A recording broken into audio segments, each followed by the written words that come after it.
Message में आप सबका स्वागत है।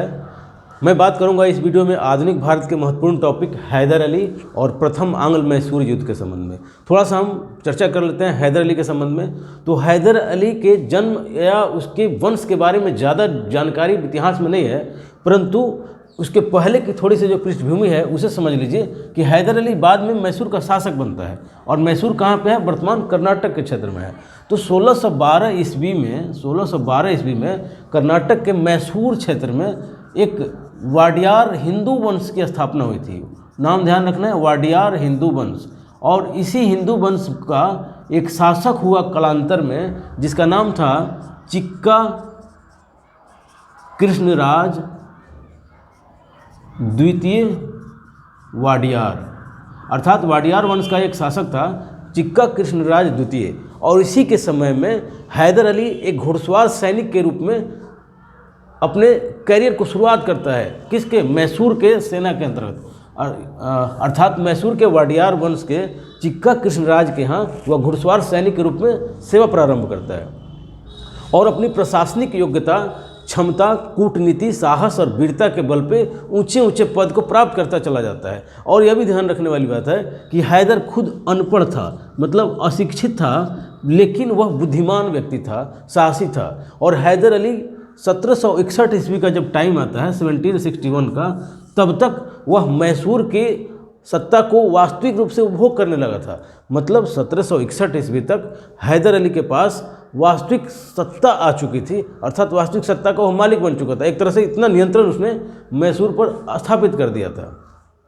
और कालांतर में इसी हैदर के साथ अंग्रेज़ों का संघर्ष होता है। अच्छा, दूसरी बात कि हैदर ने न केवल छोटे से राज्य को बड़ा स्वरूप दिया, बल्कि मजबूती भी प्रदान की। बहुत सारा अत्याधुनिक तरीके से सजाया संवारा भी अपने सैनिकों को। ठीक है, तो अब हम लोग आगे बढ़ते हैं कि जो प्रथम आंग्ल मैसूर युद्ध था वह कैसे, किसके किसके बीच में हुआ और क्या क्या उसके कारण थे, पृष्ठभूमि क्या थी और परिणाम क्या हुआ। तो प्रथम आंग्ल मैसूर युद्ध, जैसा कि नाम से ही पता चल रहा है कि आंग्ल माने अंग्रेज और मैसूर माने मैसूर, अर्थात जो अंग्रेज और मैसूरों के बीच युद्ध हुआ वही कहलाया प्रथम आंग्ल मैसूर युद्ध। यह किसके किसके बीच में हुआ? तो जो प्रथम आंग्ल मैसूर युद्ध है उसको समझने से पहले थोड़ा सा यह मैप देखिए। इस मैप में यहाँ पे है मैसूर, जो वर्तमान कर्नाटका में है मैसूर। इसके बगल में है पोलीगर, जो कि केरला का क्षेत्र है, और मालाबार जो समुद्र बंदरगाह था वह यहीं पर है। और ये बगल में है निजाम, अर्थात हैदराबाद का क्षेत्र, और ये है मराठा, अर्थात मराठे हैं यहाँ पर। तो होता क्या है कि इसकी जो पृष्ठभूमि है प्रथम आंग्ल मैसूर युद्ध की, उसको समझने से पहले हम समझते हैं किसके किसके बीच में हुआ। तो यह हुआ आपको, एक तरफ थी कंपनी, अर्थात ईस्ट इंडिया कंपनी, उसके बाद उनके साथ थे निजाम। कौन निजाम भाई? तो हैदराबाद का जो शासक था निजाम, और उसके बाद मराठे। और इनका संघर्ष किससे हुआ? तो इनका संघर्ष हुआ हैदर अली के साथ, जो कि मैसूर का शासक हुआ करता था। तो सवाल यह उठता है कि क्या आवश्यकता पड़ी ईस्ट इंडिया कंपनी को हैदर अली के साथ या मैसूर पर आक्रमण करने की? तो इसकी पृष्ठभूमि को समझिए।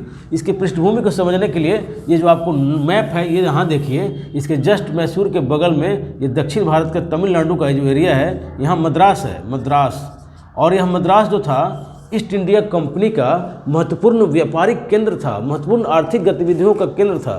तो ईस्ट इंडिया कंपनी को अपने पैर दक्षिण में जमाए रखने के लिए यह जरूरी था कि मद्रास पर उसका नियंत्रण कायम रहे और पड़ोसी कमज़ोर रहे, पड़ोसी पर दबदबा उसका कायम रहे।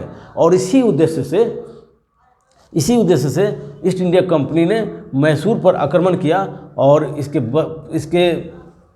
मतलब इस युद्ध को जीतने के लिए उसने पड़ोसी राज्यों से समझौता भी किया।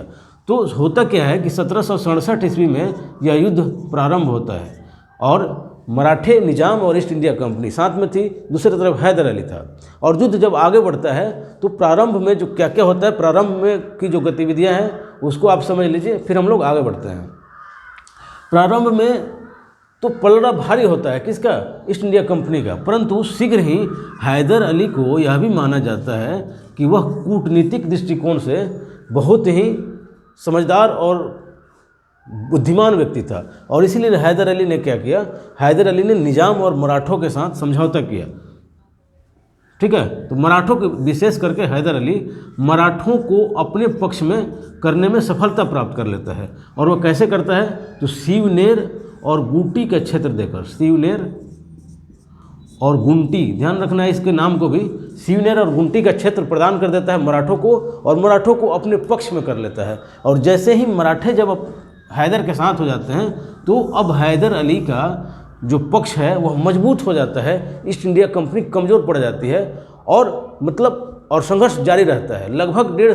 लगभग डेढ़ साल या इससे अधिक समय तक युद्ध चलता है और अचानक 1769 ईस्वी में 1769, ध्यान रखना है समय को, 1769 ईस्वी का भी वह समय आता है जब हैदर अली चूँकि बहुत ही शातिर भी था, और शातिर का मतलब धूर्त नहीं बल्कि समझदार बुद्धिमान, और हैदर अली ने अचानक अपने रणनीति में बदलाव किया और 1769 ईस्वी में मद्रास पर आक्रमण किया, मद्रास पर, और मद्रास को वह घेर लेता है। और जैसे ही मद्रास को वह घेर लेता है वहाँ मद्रास में एक भगदड़ मच जाती है और अव्यवस्था फैल जाता है, जिसका परिणाम यह होता है कि ईस्ट इंडिया कंपनी को झुकना पड़ता है और एक संधि करनी पड़ती है। और उस संधि को हम क्या बोलते हैं, किस नाम से जानते हैं, तो मद्रास की संधि।